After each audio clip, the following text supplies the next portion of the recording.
Was Bidvest's results, and that was for the year to end June. And as a result of the interest that the group has shown in Adcock Ingram of late, it seems as though everybody wanted a little bit of extra of Brian Joffe's time.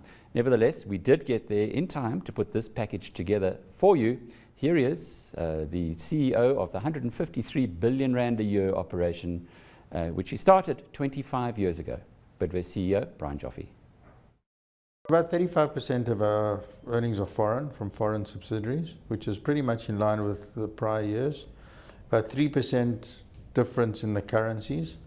Not that I agree with the way the accountants do the work, I think it's less, but in maximum 3%. That's not much, Brian, given that the rand was weaker over this period. Or did it come in a little bit late? Well, as I said, it's 3% of the total, so it's probably about 10% of the subsidiaries. And then the South African operations up 10%. In the climate that we're seeing in South Africa, that is a good achievement. Yeah, I mean, as I said, that's on average again, and you'll see that some of the guys did better than 20%, and some did some minus numbers. But for me, as I said, it's all work in progress, and I'm very, very happy with what we've achieved in the environment in which we operate. And as I said, coming off a high base, I think we've done really, really well. The one area that you aren't invested in globally is in the United States. And it was interesting to talk to Grant Patterson earlier in fact last week, who said that South African retailers are 15 to 20 years behind Walmart, which he now has been exposed to. Is that one of the reasons? Are they just too good in America for you to go and play with them? No, listen, in our field, there's no doubt that we're as good as them, maybe even better. I mean, our returns are as good as Cisco in the US. Look, it's an expensive place to go in, and it's a vast country.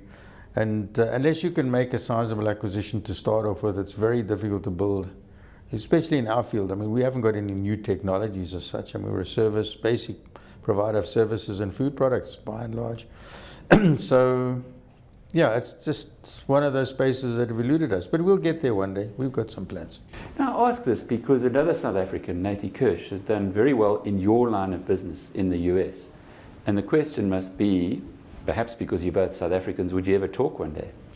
Look, I know Natie well, and who knows? I mean, I think he's done particularly well in the food service business there. Had a very good start with Jethro, which was a cash and carry business originally. But they've got a very good management team, and I think they've done very well. I mean, their concepts are a little different to ours. Yeah, who knows? You're also at a position where Warren Buffett would call you a spring chicken, but succession is uppermost in people's minds as investors. So this is the company you started 25 years on. Are you comfortable that you have a succession plan in place? Well, I think the business is already operating under succession management. I mean, I'm there and I'm doing less than I was doing before, concentrating on more strategic issues, but the executive management of Bidvest is new and they're running the business. Brian, are you going to be a Buffett? He's 83 this month. You're still a long way away from that. You're going to be around for the next 20 years? Look, I'm a firm believer in being around to the extent that you can add value and people want you around. So I'm here. I don't want to go anywhere particularly. I'm very happy and very optimistic about what's going to happen in the next short while, 25 years, I guess. Yeah, so I've indicated to the board and I think to the market generally that I was at least committed as an executive for the next 3 years. So time will tell. I mean, if health being good and my mind still being sound and the executive and board wanting me, of course I'll be around. You've brought AMAP into the group in this period. For the first time, they'll be part of the results. Nothing special yet. You do say that in your numbers. But as far as acquisitions are concerned, we're all looking at Adcock Ingram. You fired the first shot. Where are you on that? One gets in business a limited number of bullets, and you've got to fire them at the right time. All I can say is this. I mean, we obviously remain interested for reasons that probably most people wouldn't know, and not that they should know. But in the final analysis, it's not going to be the board, and they may be disappointed to hear this, but it's not going to be them that's going to make the final call as to where this company eventually goes. It'll be the shareholders, and who knows at the end of the day what the structure will be. So far, nobody's got an offer on the table at the moment, and we will see after somebody makes a move. We obviously originally did make an offer. The board didn't see fit in order to give that to their shareholders, which I think was wrong.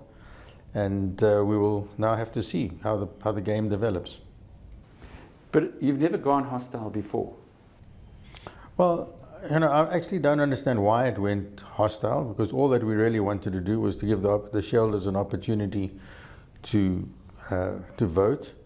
The chief executive of Adcock, in his own presentation before we even made an offer, said that the company was in play. So I'm surprised that they didn't take on our offer. Brian, just looking on a different topic, you've been very conservative on your debt, although you've got 4.5 billion rands worth of debt. It's so well covered by interest, and it's half of your annual cash flow. But the question there is why have you been so light? Are you concerned that interest rates globally might start picking up? Well, I think interest rates in South Africa are probably likely to pick up a bit, I guess. I think international rates probably won't for a while. But that really hasn't been the driver. I think the issue at the end of the day for us is making acquisitions is I don't want to call it a science, but one doesn't want to rush it. You have to buy the right deals at the right price at the right time. So we've got 2 or 3 things running currently. As you say, we bought AMAPs. We're in the process of trying to get 100% of Mavilaserve, and hopefully that will come to fruition.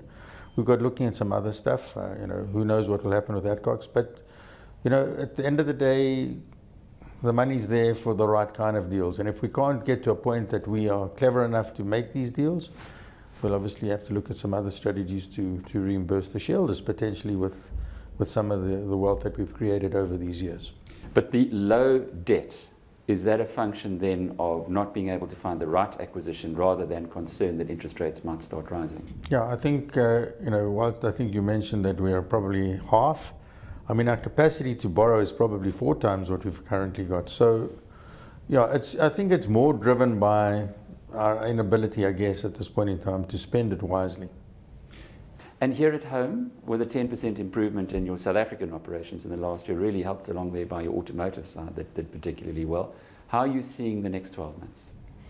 Well, we've had a particularly good July and August, as it so happens, much better than we've had in the previous year. We had a very poor, relatively very poor third week or last week of May and the month of June, not only in South Africa, all over the world.